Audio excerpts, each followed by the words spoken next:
大家见过这样的场面吗？一大群人正围着争抢海螺，里面的人被压得几乎无法呼吸，外面的人拼了命的往里边挤，只为了不错过这眼前的海鲜美食。刚抢完一轮，紧接着又有服务员把一大篮子大虾放了上来，才刚散去的人群又瞬间围拢回来，开始新一轮的拼抢。这可都是渔民们刚从海里打捞回来的新鲜海鲜呀，直接就从码头运到了这里，实在是手快有手慢无了。但这里并不是海鲜市场，而是自助餐厅，并且还是人均50块的海鲜自助餐。大家好，这里是金华放映室，我们今天就把镜头转到越南，看看这里便宜到令人发指的海鲜自助餐。说起美食，就不得不提起海鲜了。喜欢吃海鲜的朋友们应该都知道，我们平常吃的海鲜基本都是冷冻的，不过也有一些比较新鲜的海鲜，但这些海鲜在市场上价格也是非常的昂贵，所以很多人不舍得买，想要吃的尽兴，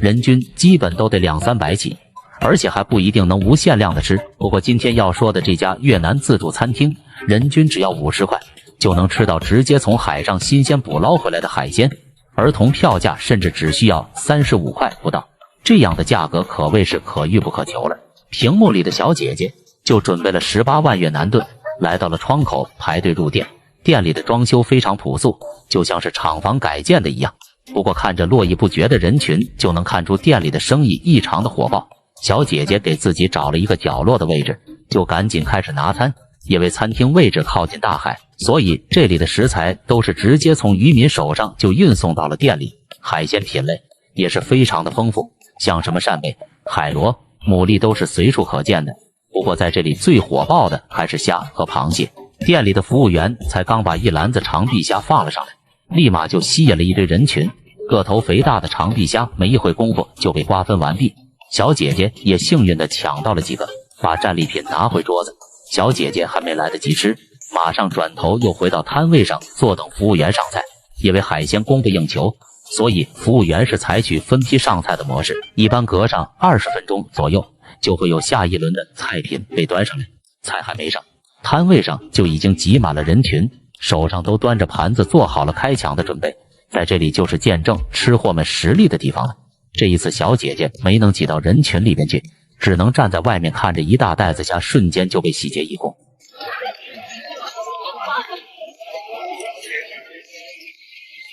刚抢完虾不一会功夫，人群又被另一边的生蚝摊位吸引了过去。这里的生蚝因为都是活捞的，所以都没有经过冷冻，肉质肥美不说，还非常的新鲜，个头也大，自然就成为了店里的第2大热门海鲜。食客们丝毫没有喘气的时间，只见店里的小伙子又拿来了一袋子螃蟹，甚至还是活蹦乱跳的螃蟹。食客们自己直接就上手抓，一点也不担心被螃蟹夹伤，毕竟一不留神就什么也抢不到了。下手要狠，动作要快，否则就只能眼睁睁地看着别人吃了。小姐姐看到这阵仗，表示她一个弱女子实在有点无能为力，只能拿着盘子来到了人群相对稀少的海螺区域，挑一些不那么受欢迎的福寿螺、海贝先填填肚子。拿完食材后就可以回到自己的餐桌上烤。服务员会定时过来查看一下炭火的情况，跟那些战斗力爆棚的阿姨们比起来，小姐姐抢到的食材不多。不过小姐姐表示，等她把这几口大虾吃下去补充一下体力之后，